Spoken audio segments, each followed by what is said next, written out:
High viewers, ఇది purely నా యొక్క అనాలిసిస్ అండ్ నాకు అబ్జర్వేషన్. ఓ రకంగా నేను భవిష్యత్తులో ఏం జరిగింది ఏంటని అనుకుంటున్నది అంతే. అండ్ మనస్ఫూర్తిగా పవన్ కళ్యాణ్ గారు డిప్యూటీ సీఎం అవ్వాలి అని కోరుకుంటూ పాయింట్లోకి వెళ్దాం. జస్ట్ కొద్దిసేపు క్రితమే ఎన్డీఏ పక్షాలు ఎవరైతే ఉన్నారో ఎన్డీఏ శాసనసభాపక్ష నేతగా చంద్రబాబు గారిని ఎన్నుకోవడం జరిగింది. పవన్ కళ్యాణ్ గారు ప్రతిపాదించారు, అంతా ఓకే అన్నారు. అండ్ జనసేన శాసనసభాపక్ష నేతగా పవన్ కళ్యాణ్, టీడీపీ ఆబ్వియస్లీ చంద్రబాబు గారు, ఇంకా బీజేపీలో ఎవరు ఉన్నారు. మెయిన్ ఈ వీడియో పర్పస్ ఏంటి? పవన్ కళ్యాణ్ ఆంధ్రప్రదేశ్ మంత్రివర్గంలో ఉంటారా ఉండరా? ఆల్రెడీ న్యూస్లు మొత్తం వచ్చేసినాయి, బ్రేకింగ్లు ఇచ్చేశారు. స్టిల్ ఈ వీడియో ఇస్తున్నప్పటికీ ఆల్రెడీ మీకు అంతకు అర్థమైపోయింది ఇదేమని. పవన్ కళ్యాణ్ డిప్యూటీ సీఎం, చంద్రబాబు నాయుడు గారు సీఎం, రేపు ప్రమాణ స్వీకారం చేయబోతూ ఉన్నారు. తర్వాత ఆంధ్రప్రదేశ్లో మొత్తం 175 అసెంబ్లీ స్థానాలు, ఇందులో 15% మంత్రులు అన్న వాళ్ళు ఉండొచ్చు. అంటే 17.5 అండ్ 8 అన్నట్టు చూసుకుంటే 25 మంది అనుకోండి. ముఖ్యమంత్రి చంద్రబాబు గారు, ఈయన కాకుండా 24 మంది, deputy CM Pawan Kalyan. So ఎంతమంది? ఇంకా 23 మంది. ఈ 23 మందిలో ఇప్పటివరకు మనకున్న సమాచారం మేరకు ముగ్గురేమో జనసేన నుంచి, ఇంక్లూడింగ్ పవన్ కళ్యాణ్ గారికి అయినట్టయితే 4, బీజేపీ నుంచి ఏమో 2, ఇక రిమైనింగ్ వాళ్ళు టీడీపీ. ఈ టీడీపీలో కూడా ఎవరు ఉంటారు ఏంటి అనేది రేపటి వరకు సస్పెన్స్. పవన్ కళ్యాణ్తో పాటు ఇంకో ముగ్గురు, మొత్తం 4 జనసేన అని చెప్పేసి వార్తలు వస్తూ ఉన్నాయి కదా. ఇటువంటి మూమెంట్లో నాకు అనిపించింది ఏంటంటే, మేబీ రేపు చంద్రబాబు గారు ముఖ్యమంత్రిగా ప్రమాణ స్వీకారం చేసిన తర్వాత డిప్యూటీ సీఎంగా పవన్ కళ్యాణ్ ప్రమాణ స్వీకారం చేయకపోవచ్చు అనిపిస్తుంది. కారణం, ఇప్పుడు జబర్దస్త్ సంబంధించి రోజనే తీసుకుందాం, ఎమ్మెల్యేగా ఉంది, ఏదో నామినేటెడ్ పోస్టులో కూడా ఏదో ఉంది. దాన్ని అయినా సరే జబర్దస్త్ కంటిన్యూ చేస్తూనే ఉంది. ఆ తర్వాత చూసుకుంటే ఎప్పుడైతే మంత్రి పదవి వచ్చిందో టూరిజం శాఖ, అప్పుడు వచ్చేసింది. ఆ జబర్దస్త్ షోలో చేయలే. మీరు అనొచ్చు, ఆ జబర్దస్త్ షోకు ఎకిల్ షో అండి బాబు, ఇంకా అది చేస్తూ కూడా మంత్రిగా ఉంటే ఓస్తారు జనాలు, అందుకే ఆమె బయటపడిందని మీరు అనొచ్చు. ఓకే, అయితే వైసీపీలు ఎటువంటి వాళ్ళు? ఇదిగో ఈయన గెలిచిన సినిమాలు వదలడు, ఏదో పార్ట్ టైం పొలిటీషియన్గా ఉన్నాడు తప్ప అతను సినిమాలే ముఖ్యం అని మేము గతంలో చెప్పాం. ఇది ఇప్పుడు అదే జరిగింది. డిప్యూటీ సీఎంగా ఉన్నాడు, అయినా కానీ రాష్ట్రంలో ఉండకుండా వెళ్ళి షూటింగ్లు చేసుకుంటూ ఉన్నాడని చెప్పేసి నానా హడావుడి చేస్తారు ఈ వైసీపీ వాళ్ళు. దెన్ పవన్ కళ్యాణ్ గారికి ఏమైనా సమాధానం చెప్పగలరు? గతంలో హిందూపురం ఎమ్మెల్యేగా, ఆఫ్కోర్స్ ఇప్పుడు హిందూపురం ఎమ్మెల్యేగా ఉన్నటువంటి బాలకృష్ణ ఎమ్మెల్యేగా ఉంటూ తన నియోజకవర్గ బాగోగులు చూసుకుంటూ సినిమాలు యాక్ట్ చేస్తూ మంచి మంచి హిట్లు కొడతా ఉన్నారు. ఈ వేలో తాను కూడా అలా ఉండొచ్చు అని ఎగ్జాంపుల్ చెప్పడు. తానేం చెప్తాడు?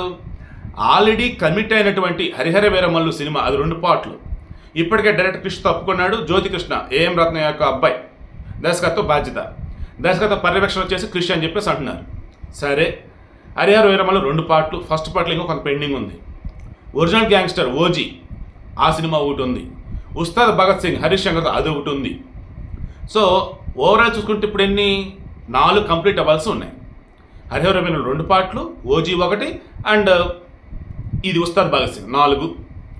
వీటికి ఆ యావరేజ్గా తీసుకుంటూ ఉన్న నెలకి కనీసం ఒక 5 రోజులు కేటాయించాల్సి ఉంటుంది. అండ్ షూటింగ్ కూడా ఫాస్ట్గా లాగించగలిగితే ఖచ్చితంగా ఒక 2-3 నెలల్లో, లేదు అన్నప్పుడు ఒక 6 నెలల్లో మొత్తం కూడా కంప్లీట్ అవ్వచ్చు. దెన్ అతను ఫుల్ పేజ్డ్ వేలోనే నీదిగో ఇంకా నేను రాజకీయాల్లో ఉన్నాను అండ్ మరో నా మంత్రి బాధ్యతలు నేను నెరవేరుస్తాను అని చెప్పేసి చెప్పవచ్చు.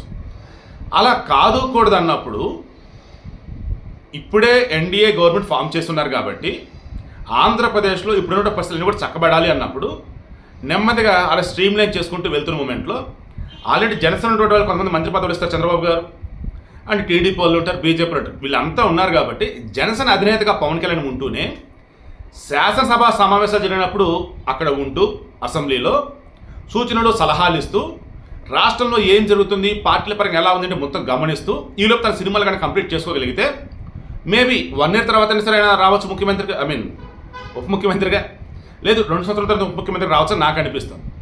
సో ఇక్కడ 2 వర్షన్లు. మొదటిది, టైం అన్నది కొంత సినిమాలు కేటాయించి కంప్లీట్ చేయాలి కాబట్టి రిమైనింగ్ టైం అనేది ఉప ముఖ్యమంత్రికి ఆయన కేటాయించిన మంత్రి శాఖకుంటూ అలా చేయొచ్చు. ఒకటి. నెంబర్ 2, ఇలా కాదు ఏదైనా సరే ఫుల్ పేజ్డ్ ఒకటే ఉండాలనుకున్నప్పుడు ఇటు ఉప ముఖ్యమంత్రిగా తర్వాత ఆయన ఉందాం, ముందు సినిమాలు కంప్లీట్ చేద్దామని చెప్పేసి అని అనుకోవచ్చు. ఈలోపు నెమ్మదిగా అంత స్ట్రీమ్ లైన్ ఈలోపు ఏపీలో.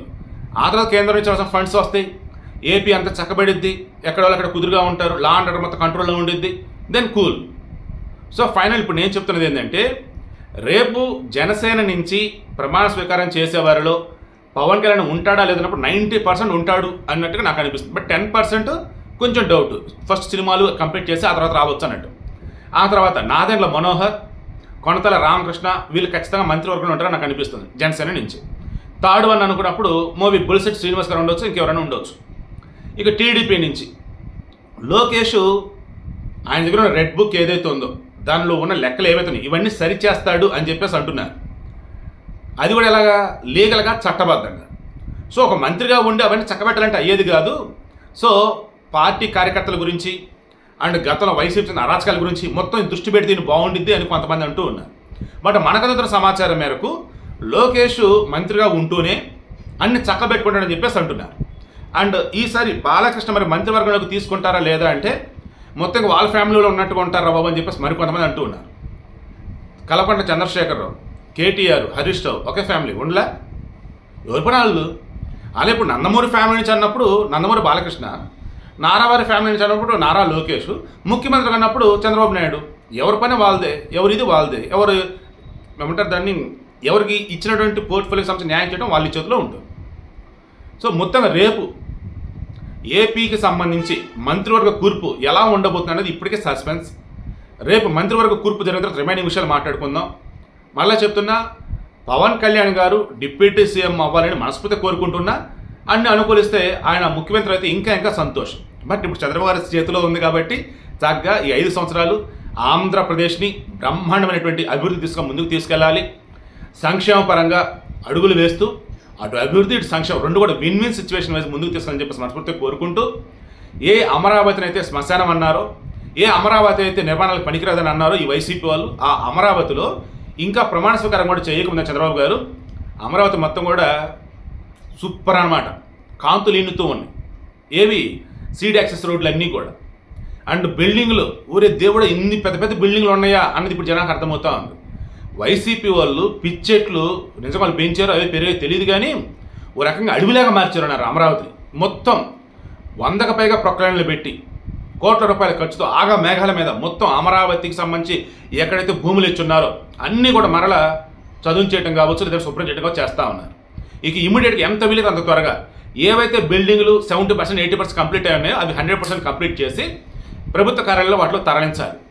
అండ్ రోడ్లు ఏవైతే ఉన్నాయో ఫుల్ ఫ్లెడ్జ్డ్ వేరే వేయాలి. అండర్ రోడ్ డ్రైనేజీ కేబుల్స్ మొత్తం పర్ఫెక్ట్గా ఉండాలి.